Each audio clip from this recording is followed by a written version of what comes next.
السلام علیکم. دا ویډیو تاسو په سیټ باندې چې کوم ګورئ دا ویډیو تاسو په خپل موبایل کې څنګه جوړول شي او دا چې په کوم اپ کې جوړیږي نو هغه تاسو فری څنګه ډاونلوډ کولی شئ ځکه چې دغه اپ چې دی نو هغه په پلی سټور کې په 200 روپۍ باندې میلاویږي. نو دا تاسو څنګه فری ډاونلوډ کولی شئ هغه هم تاسو ته طریقه ښیم او که تاسو ته پته وي نو دا ویډیو نن سبا په ټیک ټاک باندې ډېر زیات په ټرینډ باندې او کوم کسان چې دا ویډیو جوړوي نو هغه په ټیک ټاک باندې ډېر زیات مخکې ځي او ډېر زیات ویوز پرې راځي او وایرل کېدو چانسز ډېر زیات دي.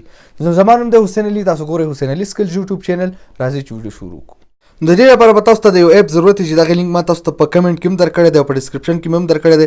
که دا اپ تاسو د پلی سټور نه ډاونلوډ کوئ دا به تاسو ته په 800 یا په 900 روپۍ باندې پرېوځي نو تاسو یې مفت ډاونلوډ کولی شئ. کله چې دا اپ تاسو په خپل موبایل کې انسټال کړئ نو بیا تاسو دا سمپلی کولاو کړئ.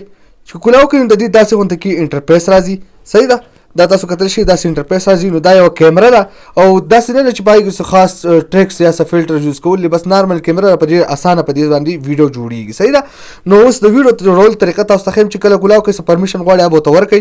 بیا تاسو کتلی شئ چې په دې کې دا فرنټ کیمره بیک کیمره راوړي، دلته سیو کولو بټن دی او دلته پریویو شو کا یا پریویو نه شو کا دا تاسو ته ښیي. صحیح ده. د ویډیو جوړولو طریقه دا ده چې سمپلی تاسو به اول دا بټن دا تاسو کتلی شئ دا به تاسو پریس ونیسئ او چې پریس ونیسئ نو تاسو به داسې لاس شي ته ویسئ. صحیح ده.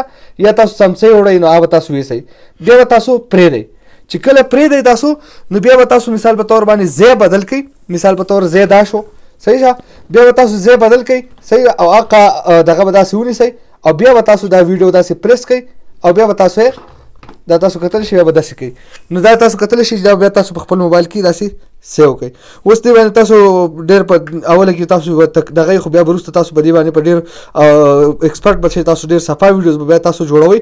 نو اوس تاسو ته ښیم چې ویډیو څنګه جوړه شوې ده. نو زه تاسو ته هغه ښیم.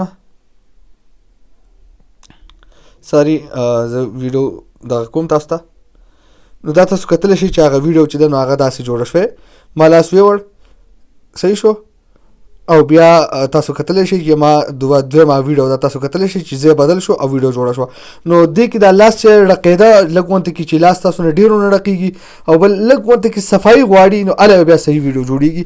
اوس کتلی تاسو وکتل نو لږ غونته کې خړه جوړه شوه. نو دا چې تاسو اول یو څو جوړې کړئ بیا به تاسو دې کې تاسو پوه شئ چې دې کې ویډیو څنګه جوړول غواړي.